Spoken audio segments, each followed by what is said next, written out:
Hello friends, आज हम वृत्त के क्षेत्रफल के बारे में कुछ बताएंगे। यहाँ पर दिया है वृत्त। वृत्त में हमने कुछ नोट यहाँ पर लिखे हैं, जिसमें पहला है कि AB बराबर वृत्त का व्यास है। यहाँ पर बिंदु दिखाई दे रहा है और यहाँ पर बिंदु दिखाई दे रहा है B। यानी ये जो AB है यह वृत्त के केंद्र से होकर जा रहा है, यही वृत्त का व्यास है। व्यास को D से प्रदर्शित करते हैं, अर्थात D बराबर होता है 2R। अर्थात D को व्यास बोलेंगे और R को बोलते हैं त्रिज्या। अर्थात जो व्यास होता है वह त्रिज्या की दुगुनी होती है और त्रिज्या बराबर होता है D/2, अर्थात व्यास की आधी। दूसरा इसमें बिंदु है कि त्रिज्या को R से प्रदर्शित करते हैं। वृत्त का जो व्यास होता है वृत्त की सबसे बड़ी जीवा होती है। तो देखो यहाँ में कुछ जीवा लिखा है A' B' P Q, ये वृत्त की जीवा है। और ये जो AB है यह केंद्र से होकर जा रहा है, यानी इस AB को ही वृत्त की सबसे बड़ी जीवा कहते हैं, यानी ये वृत्त का व्यास है। उसके बाद चौथा पॉइंट है पाई का मान होता है 22/7 या 3.14। आती है भाई बात जीवा की कि जीवा किसे कहते हैं। तो वृत्त की परिधि पर स्थित दो बिंदुओं को मिलाने वाला रेखाखंड वृत्त की जीवा कहलाती है। पहला सूत्र है वृत्त के लिए कि वृत्त का क्षेत्रफल बराबर होता है πr²। इसके बाद आता है वृत्त की परिधि कि एक वृत्त के अनुदिश एक बार चलने में तय की गई दूरी उसकी परिधि कहलाती है।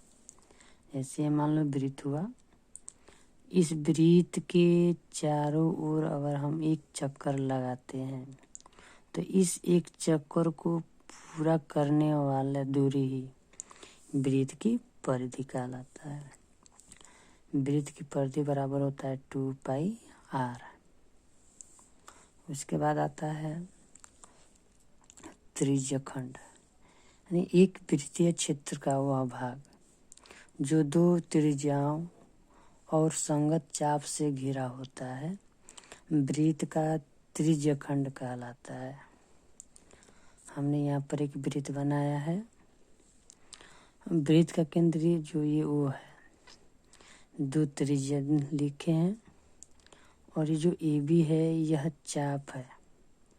हमने क्या कहा कि दो त्रिज्याओं और चाप से घिरा हुआ भाग यह क्या कहलाता है, त्रिज्यखंड कहलाता है। और इन दो त्रिज्याओं के बीच बना कोण थीटा है। तो यहाँ से सूत्र निकल जाएगा हमारा, चाप AB की लंबाई होगी 2πr थीटा बटा में 360।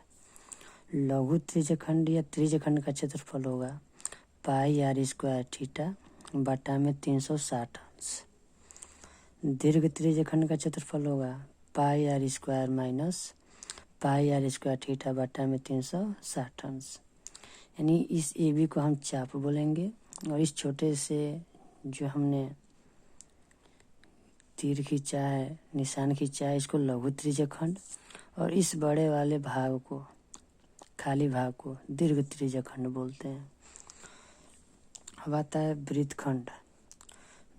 वृत्त क्षेत्र का वह भाग जो एक जीवा और संगत चाप के बीच का भाग वृत्तखंड कहलाता है। हमने एक वृत्त खींचा, वृत्त का केंद्र हमने वो ले लिया और यहाँ पर देखो एक जीवा खींचे हैं AB और ये जो चाप है APB, इसके बीच के भाग को हम लघु वृत्तखंड कहते हैं। और ये जो शेष भाग ये बचा है पूरा, ये इसको हम दीर्घ वृत्तखंड बोलते हैं।